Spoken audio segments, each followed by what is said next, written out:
Ladies and gentlemen, welcome back once again to Samuel Adams Returns. Those anti-federalists, yes, they did. They absolutely got it right. And my goodness, as always, we have so much to discuss.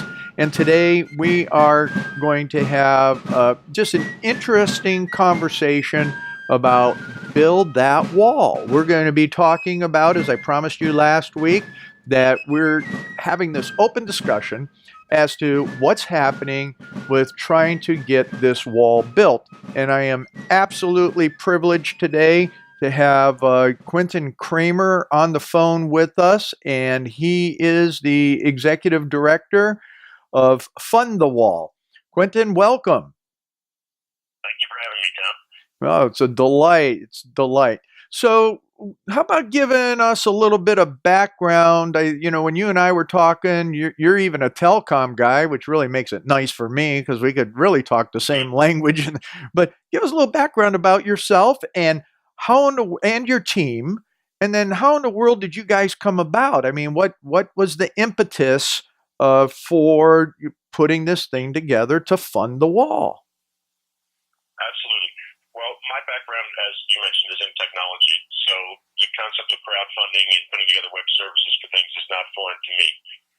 The concept itself came up quite a few years ago since we were discussing on social media the issues that we had around the border. And at that time, there was lots of news about trains of unaccompanied aliens that were coming across during the Obama administration. And so we had talked at the time about potentially crowdfunding the resources and labor to begin building at the border. And I purchased the domain and sort of started the concept at that point. It really didn't go anywhere then, but in mid 2017, I got a call from who's now my partner, Ryan Bosey, in the operation, and he suggested that he had been looking for somebody to do the web development and so forth, and really thought that we could crowdfund this wall and sort of put a GoFundMe together, but with more structure around it and an actual company. So we wanted to do three key things, really. One was to determine that it could be a nonprofit and that donations could be tax deductible because we felt like people wouldn't be motivated to contribute if it wasn't. Two, that we could deliver the money to DHS in particular, not just to the General Treasury. And then third, that we could make sure that they could only use it for building the wall. And so when we were able to do all three of those things, we went ahead and started the operation. Well, that's absolutely fantastic. But let's take a step back for a minute and let's talk about. So you started this concept back during the Obama administration, and because being a constitutionalist and that's where keeping the conversation is that what is wrong. I spent time down in Arizona. I've been to Texas. At 100 years ago, I lived in California, and you know what? We have border security. We're supposed to have a border patrol. What has given what's the perspective of the the flow of traffic coming across the border, and even from a states' rights perspective on what who cares? What's the bother?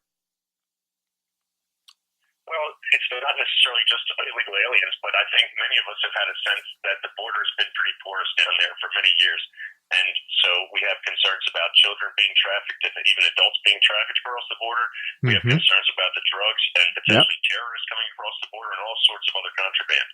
So from that standpoint, the states themselves have an individual concern to make sure that their own property is secured. And then the government, the federal government, of course, has an interest in making sure that the nation itself is secured. But we view this as one of the fundamental rights or reasons for government to exist is to secure the citizens' rights in their property. So from that standpoint, both the states and the federal government have an interest in making sure that these borders are secured. Well, that's so spot on. There, back a number of years ago, I was an associate member on the Energy Security Council, and as we would take and get all of our briefings and then go down to Houston for quarterly briefings, we got a lot of information from State Department. We'd get it from CIA. We get it from FBI. All the three-lettered agencies that are there. And one of the State Department briefings at one point said, yes, we had X number of terrorists come across the border. We were able to capture them because they were known to us, but at the same time, we had to release them. So everybody's like raising your hand and going, "Oh, what's up with that? Why do we have to turn these terrorists loose?" And policy. And this goes back, before Obama. So nothing new to your point. And it becomes incumbent upon us then to look at uh, all of these different perspectives on who's coming in, why are they coming in, how do we maintain and control that, and just the human aspect. I was doing some work on altruism this past week for a business client, and they're trying to figure out, what does that all mean? And I'm going, well, wait a minute, let's take it. What it does it really mean on that larger national basis on taking care of the home front? So I think that we have a lot to do. So as we're going through that, how is it that you have seen things change just on the idea of moving through the last, say, three administrations, from the Bush administration into the Obama administration, and how is that, kind of continued to build the impetus for you to take this program forward? Well, I think we've seen an assault on many fronts of the American lifestyle, and that's potentially the heroin epidemic and seeing kids in our own neighborhoods. I mean, I drive by a sign every day where my local sheriff's department has a ticker of how many people have overdosed on heroin. We see the concerns about terrorism. We can see gang violence in our own neighborhoods and schools. So what used to be a problem that didn't affect people if your own town didn't have problems with illegal immigration directly, now is something that's hit everybody. So I think people are more up in arms and more directly affected by the issue, and so they're more motivated to help find an overall solution. And then again, I think that from the standpoint of what I've learned and what we've learned as a country, it isn't necessarily about putting a wall from coast to coast. It's about giving everybody the resources that they need in multiple layers to be able to secure the border in whatever method's appropriate for a given area.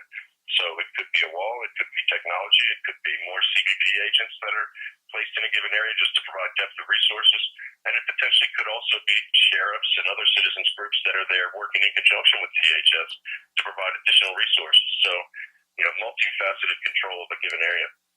So go ahead and let's give your website first off, is what I'd like to do, because then what I'm going to do is direct our listeners a little bit and then the viewers on YouTube a little bit. So again, what's your website, which we didn't give before? Yep. So we put up a website on fundthewall.com, Mm-hmm. and it has a number of resources relative to our effort. And in addition, it's got some information about how to donate and how far we've gotten so far. Good. So when I go to which the about page, and I'm looking at that, and to what you were speaking of, you have a map on there that shows a segment with fence, then the open segments with no fence, going through federal lands, and what would go through ranches. I think that's been a concern, or at least a conversation piece, as to, let's look at the Arizona. When we were spending time there, I spent a lot of time in Arizona, and the people were saying, what's it going to do to go through the res? And quite frankly, in talking with the Border Patrol and the sheriffs down in that whole Phoenix sector and everything south, is that we see a lot of drug traffic coming up through the res, but the res crosses the international border. So give us some thoughts and insights on, just even your map in relation to what's happening, what we've done, and some of the complexities of international border as well as private property. Multifaceted question. The types of lands that are adjacent to the border include public property, private property, national parks, Indian reservations, as you mentioned, for Native Americans, military reservations, military lands. So each of those provides their own type of challenge, whether it's the acquisition of the land itself, the topography and terrain that they're trying to build on, ecological interests in terms of environmental stuff relative to grasslands or other areas that are protected. So, I mean, each mile has to be looked at individually to see what are the specific challenges. And from that standpoint, the costs to build range from not very much to very, very expensive. And that could be a few $1 million versus tens of millions of dollars per mile in order to build. There's lawsuits that have been filed by environmental groups to try to block building when they're against it. The certain reservation owners or private property owners fight eminent domain or don't necessarily want to give up their lands. So it really involves a negotiation and a cooperation between everybody involved in order to accomplish what we need. But slowly but surely, we're making progress against that. Yeah, that it is amazing because of all the various entities that we just spoke about, and trying to make that effort. I always appreciate what President Trump is doing, where we can build that physical component, because a lot of that we're doing replacement, or it's already been pre-negotiated as a route to which we can do that. Is that correct? Absolutely. And some of the areas, as you mentioned, to a replacement are not necessarily the prototypes that we saw late last year being constructed around San Diego, but they're just fencing that's appropriate for the area. Mm-hmm. So I think that when you look at each mile in general, you can see what type of wall or barrier is appropriate for that particular section. Okay, I think Kathy's got us. We're about 3 minutes down. We're down to just about 3.5 minutes for this first segment. So as what I'd like to get into, and what really fostered us meeting and our conversation, we'll talk about it more in the next segment, but I'm going to give you my essence of it. I'll give you about a minute to wrap and to make sure people understand the website and how to get a hold of you. But the component that really interested me is that you guys have been working this project for a period of time. You've actually raised some money, and this is what I want to cover in depth more in the next segment, is that you can't get the money into the government's hands. They just don't know how to take it. But one of the interesting things that I was observing the other day was Sarah Sanders speaking to the president, making a donation to the Small Business Administration of his salary as president.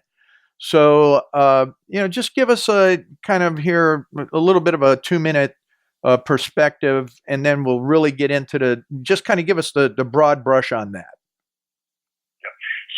I mentioned that we had 3 prerequisites to starting the project, and one of them was to make sure that we could get the money directly to DHS around the appropriations process and make sure that they used it only to build the wall. We found the process, and we started that process in December of last year, and that was to approach their Office of General Counsel and say, here's the money, here's our condition, and let us know that you accept or don't accept it. They did nothing for a long period of time until about the middle of this year, and to your point, they sent us a letter and said we don't have the resources to deal with that. The good news is that since then, the sheriffs that we're working with had found a way around that, and so it became a who do you know, not a what do you know problem, which they now solved. So even since we first spoke about this, we've gotten much further, and we're in the process of scheduling the delivery of the first round of money to DHS as we speak.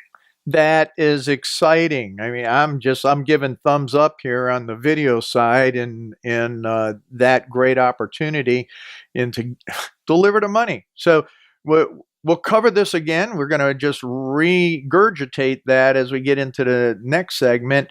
And there's 2 things that I'd like to do right now, is that I tell people how they can connect with you on the website.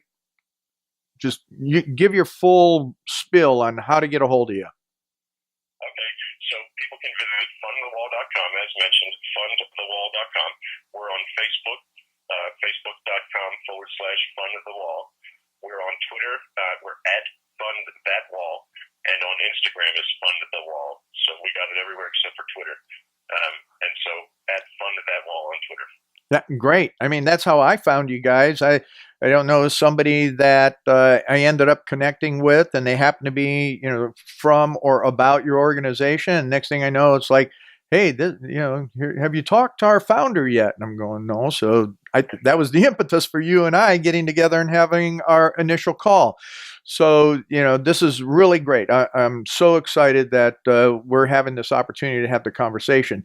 But right now, we need to kind of wrap up and close out this segment. And ladies and gentlemen, there's a lot of things that are happening. Sam Adams is actually going to be in Findlay, Ohio on the 13th and 14th of this month. and I'll give you more insight into that as well. And I'd like you to come on back to Samuel Adams. He's returned because those anti-federalists absolutely got it right. Ladies and gentlemen, welcome back once again to Samuel Adams Returns. Those anti-federalists, they absolutely got it right. And we're here today with my guest, Quentin Kramer from fundthewall.com, and all the great stuff that they're doing. I just want to give a little commentary before we revisit some of the things we were talking about in the first segment, is that Sam Adams, as I began talking about last week, he was very, very concerned that our nation had integrity. And part of the integrity was voting integrity.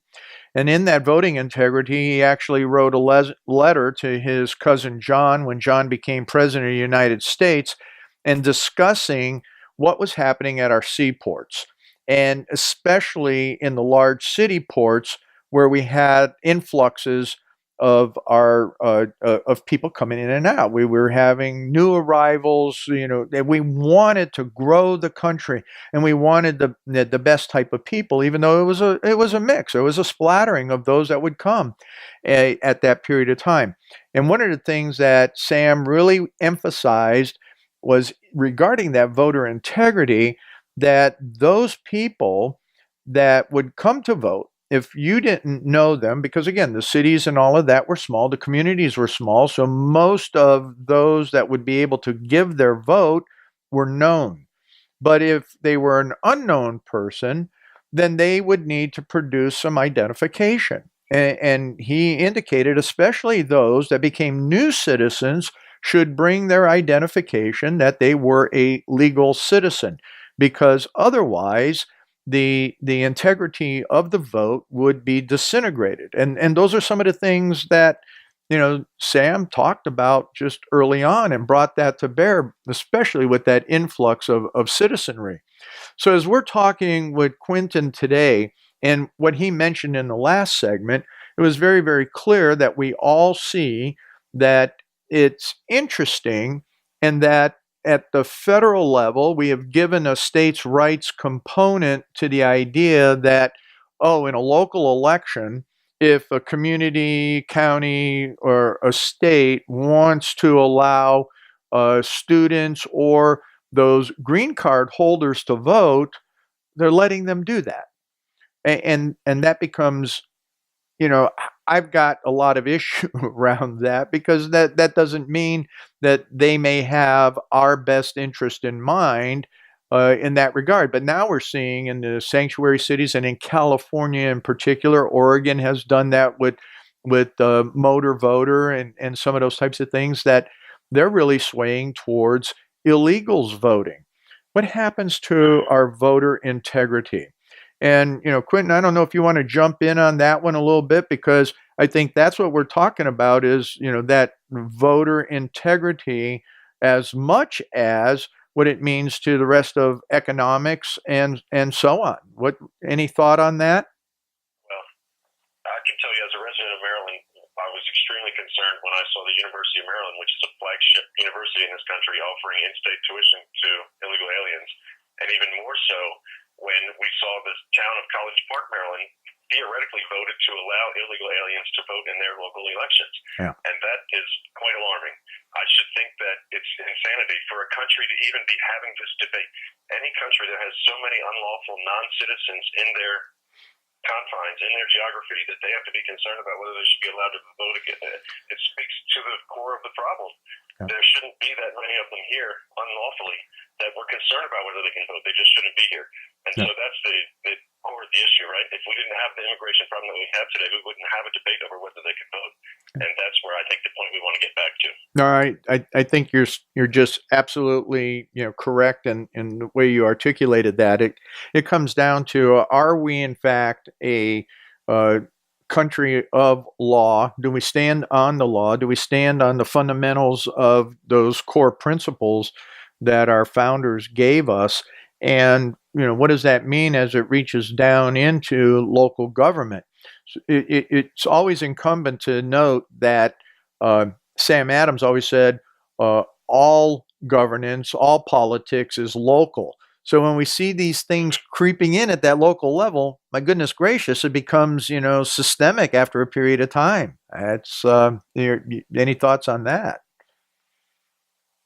Well, again, I think when you look at the concerns that we had in the 2016 election cycle about Mm-hmm. a foreign influence in our elections, and it's difficult to find how many people might have voted that shouldn't have voted in particular local elections, but Right. we know that in many of these cases, only a very few votes can swing things from one direction to another.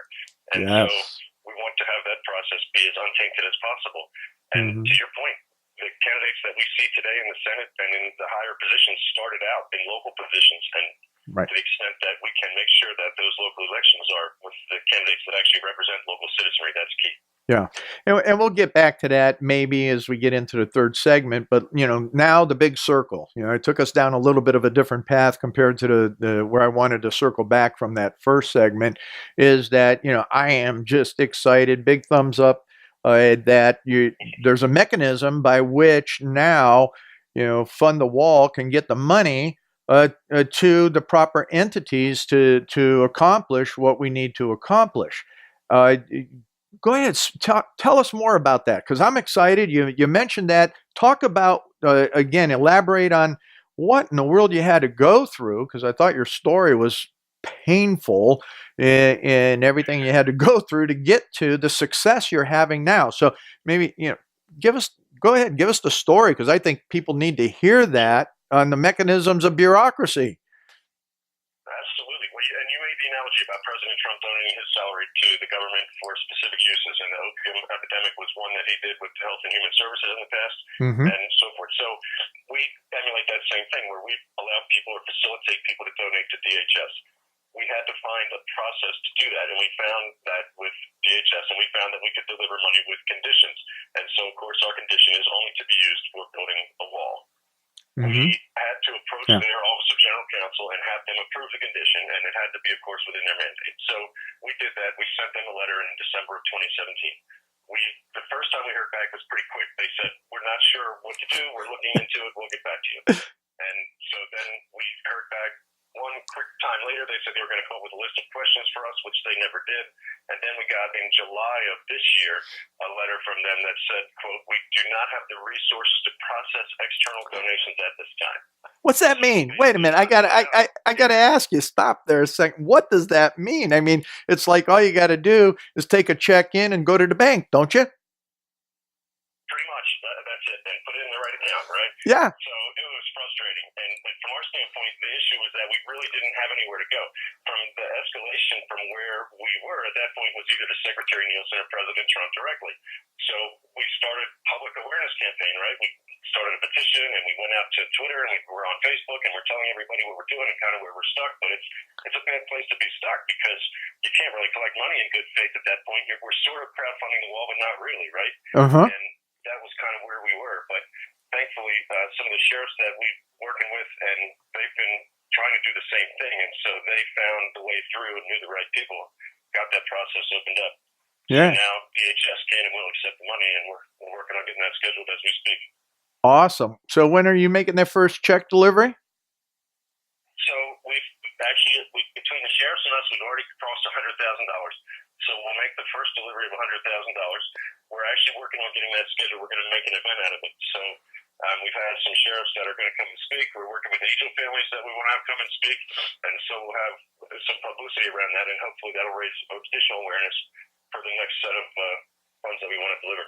Oh, excellent, excellent. So let's talk about and just walk through the folks a little bit through off the website. You have a campaign button there. What's that campaign selection on the menu all about? Give us a little idea because as I look at that, you got a bunch of numbers, you got some other ideas. So kind of tell us about that. So the organization that we've created here is called the American Border Foundation. And ultimately, as I mentioned, we have an interest in helping America secure our border in whatever form that takes. So the Fund the Wall site is one project that we have out, and we're focusing on that for now to make sure that we have that up and running. But as I mentioned, we work with sheriffs. There's a number of sheriffs that are on the border that are just as in need of resources as DHS is. Right. We've got other groups that we've identified that are civilian groups that are there on the border. Mm-hmm. As I mentioned, we've got the angel families that are impacted, and so we want to work with everybody who's been impacted and help to get the border secured again and then mitigate the damage that's been caused by the issues that have been there for so long. Oh my,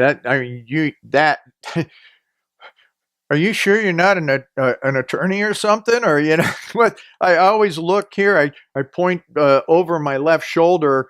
Missing on my wall is my law degree because I've taken people through this whole process of what was required in law by the University of Virginia, according to Jefferson and Madison. I'm pretty qualified, except for the fact that I don't have the in-depth knowledge of at that time the Constitution of Virginia. But other than that, I met all the criteria. So I keep looking over at this blank behind. So what blank do you have behind your shoulder? It's like, my goodness, you're doing fantastic in putting these foundations together and with the scope, and you're eating the elephant one bite at a time. Absolutely. Well, and it's all because of the public. As you mentioned, it's certainly not me. It's a team of people that are associated with this. And so one of the best assets we had early on was 5 or 6 people that came out early and said, we are all in on this concept, and they've been helping out really almost as though it's a full-time job. And as we continue to grow, we've had dozens and dozens of volunteers sign up and be willing to spread the word and help out and do little things. So as the country comes together, this is what happens. Great things occur. That's right. And that was the whole idea, from our founders' perspective as well. We can look at each individual state. We can look at what that means as as the republics that we should be as a state, and then how we're joined together in that federation of republics into the larger republic. So, and when people get it, they get it. We've seen it in disasters. We've seen it in other things. And, quite frankly, I look at the border as a greater disaster in many cases than a hurricane or other natural disasters, because it's just beating the daylights out of us in every manner whatsoever. Well, the amazing thing, and this is what's frustrating me, you mentioned being in the telecommunications industry, and if you try to sell to the government, it's tough to make a value-based, return on investment-based proposition to the federal government. It just is. And so we look at this issue, and we want to necessarily go and look at the financial aspects of it, and you say, well, we were told by FAIR that it was $133 million that we're spending on this problem. Forgive me, $133 billion that we're spending on this problem year over year. And then you see a report from Yale that says there might be twice as many as we think are here. So is the number that we're spending twice as big? And all we need is $25 billion in order to build the wall, and yet can't seem to find it. We're losing money every day that we don't fix the problem. Absolutely. I think, so many people don't understand that. And we're down to our last 2 minutes here. So I want to give a little promo for one of the stations that we broadcast on, and that's Liberty Works Radio Network. We're delighted to be with them. There's other folks there, and they're in the Maryland market. So I would take and recommend, and I will also take and push us into the other offices there, because you may be able to get on some live broadcast program through that environment of folks there. So I'll try and make some introductions. But Liberty Works Radio Network is all about our liberty. They have great hosts and hostesses that are on every day of the week. And as with what you're doing, they are all citizen funded. It's a citizen funded network.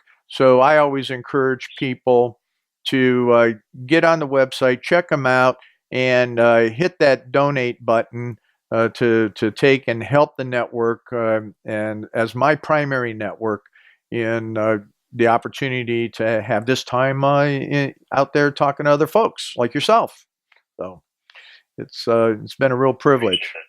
And we're down to the last minute. Go ahead and tell us again how people can get in touch with you. I want to make sure that keeps getting in front of them as we have this conversation. You got 45 seconds. Very good, thank you. So you can reach us on fundthewall.com.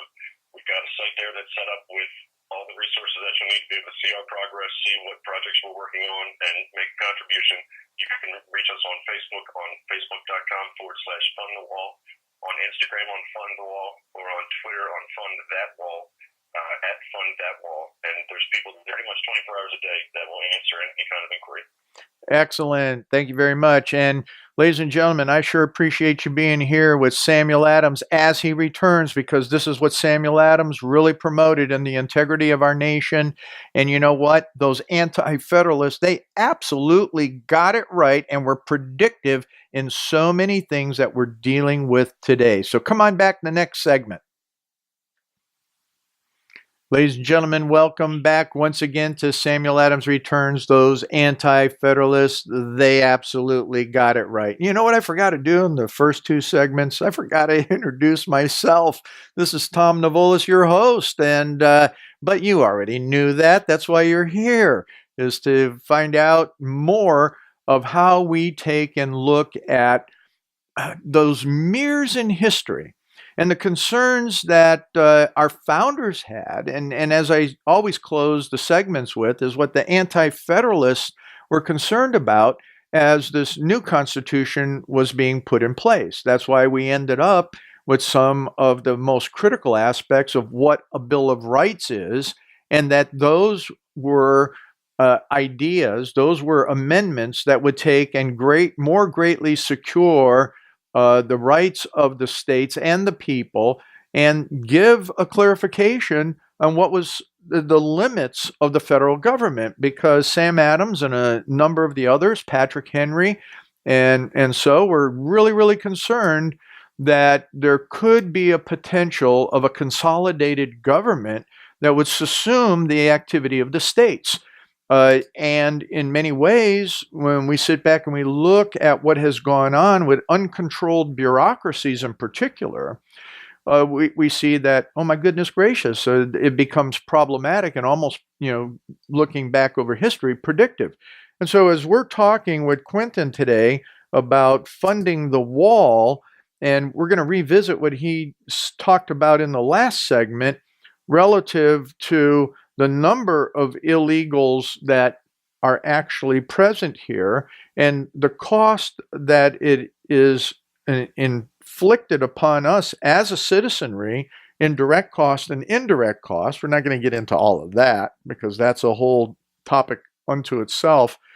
But when I spent time down in Arizona, what we were able to discern, and I talked to the head of the sections there throughout all of Arizona with the Border Patrol and INS, and the sheriffs, met with them all, and they definitely said through the various sectors, especially in that El Paso sector, as well as, not so much in San Diego gets some of it, but through that wide gap, if you will, from Yuma to El Paso, the numbers of people that come in, and we're not just talking about Central American individuals. We're talking about people that are from the Ukraine, from other Eastern Bloc European nations, other African and Islamic nations that come through. And I'll bring you to an interesting story a little bit here, Quentin, in a while.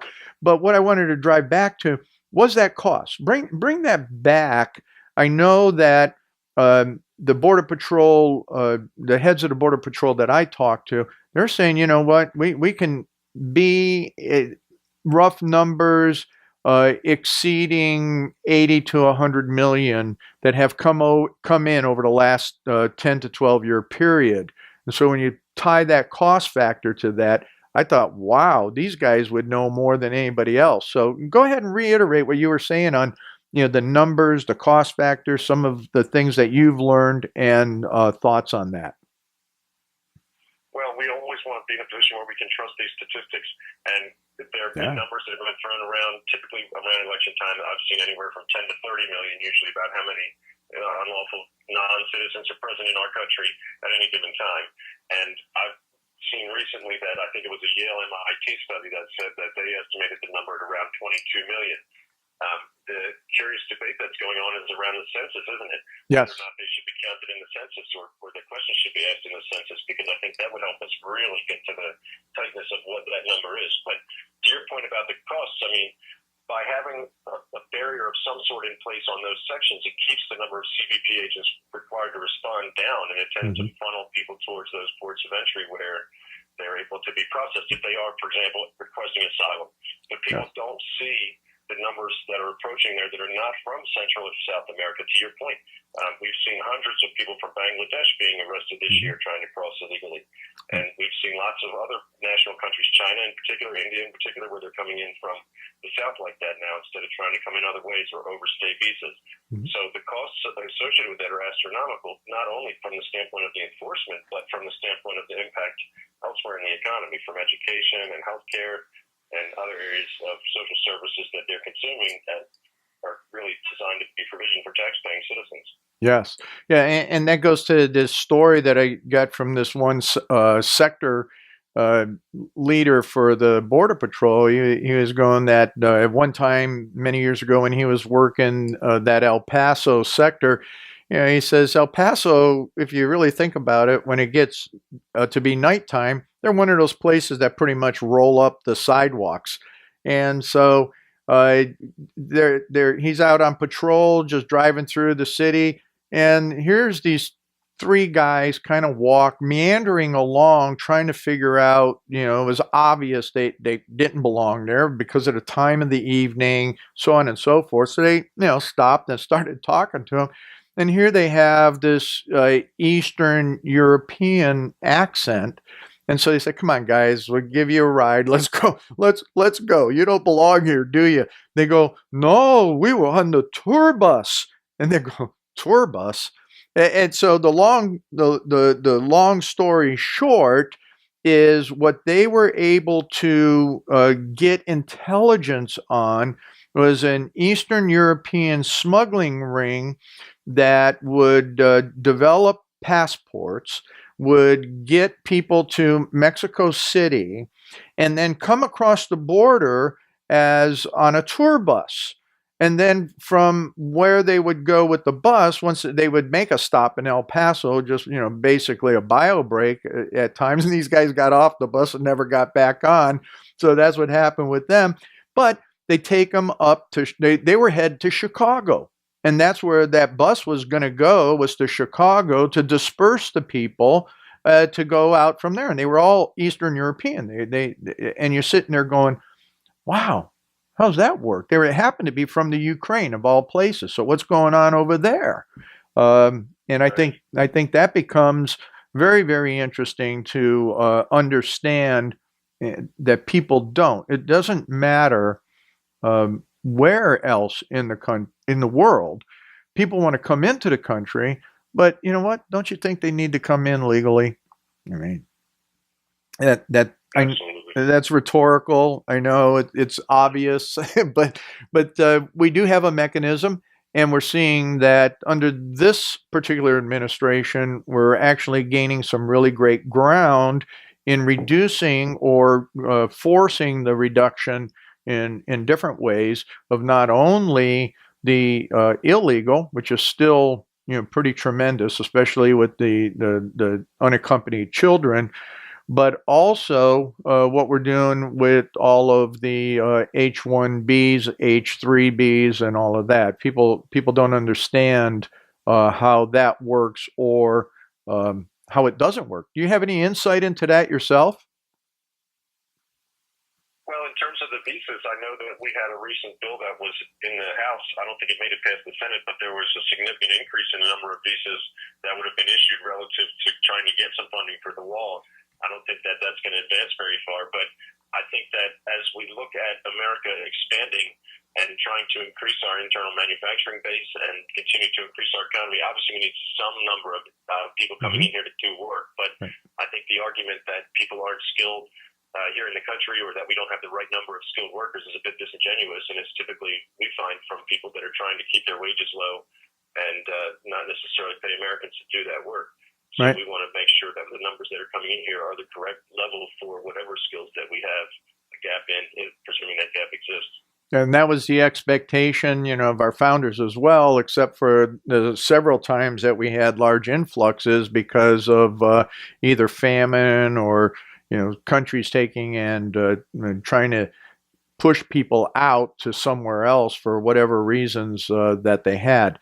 So we have now, and I want to get back to your core and what you're doing, because I think we're down to what, about 5 minutes in this last segment, is that now we have funding mechanisms. You can work with sheriffs, you can work with a lot of different entities that are going to take and help secure the wall. How are you seeing things, from the being a technologist, I'm going to ask this, how are you seeing the advances in technology for those areas that necessarily we can't physically put things in place? I mean, I was doing a lot of stuff in videos, security and sensor security and things like that many, many years ago. But what are you seeing now, and how are these guys adapting for that remote coverage of gapped areas? Yep, and this is a bit of a long answer, but it's worth it, I think, in the sense that what many people chant is build a wall. And again, the position of this organization is not that we need a wall from coast to coast. We look at the concept of operational control, and that's what's defined in the Secure Fence Act. It stipulates basically that there's 100% interdiction, whether it's aliens or contraband or terrorists or whatever it is, that nothing gets through. That's a perfect goal. It's difficult to attain, but from that standpoint, if a fence covers a given section, then a fence is all we need. And specifically when it comes to technology, the ability to have ground sensing radars, to have used satellites, and in particular when we talk to some of the civilian groups that are helping to augment DHS in Arizona, in some of those more rugged sections you mentioned, there's only a certain number of passable trails. Right. You can put trail cams on there. As soon as one of them trips, they can pop a drone, track the people coming across, and then report to CBP their position so they can go and interdict. If that's a successful mechanism, then by all means, let's do more of that, because it's going to be a lot less expensive than trying to build a wall in an area that's on a 40% grade and through mountainous terrain, and it's going to be one of the most expensive sections to build. That's where I think a comprehensive partnership and in-depth strategy with civilians, with sheriffs, with the CBP can make a successful operational control of an area. Yeah, and to that point, being an ex-military guy myself, knowing that you're not going to the real hardcore drug guys may take to the mountains and be willing to climb up and down, but they're lazy as can be anyway. So they're always going to be looking for an easy path. And so being able to manage and monitor those easy paths, that's really what we need to do. And I think that becomes a real interesting conflict. And I don't care what political party anybody is that, well, wait a minute, that's no-brainer stuff to do. And just the pushback that we're getting by across the whole board within the congressional system is really mind-blowing to me. Any thought on that? Just on a general basis? Well, an individual can't help but wonder if someone who doesn't vote for securing their own country has some vested interest in why they're not voting for it. Yeah. I mean, again, to my earlier point, this is one of the fundamental purposes of government, is to protect the citizenry and their property. And to vote against that, you have to be almost, I mean, I can't understand why you would do that. Yeah, no, I agree with you. And we're down to our last 2 minutes. Why don't you take a minute here once again to tell us about events that are coming up, what's happening in that regard.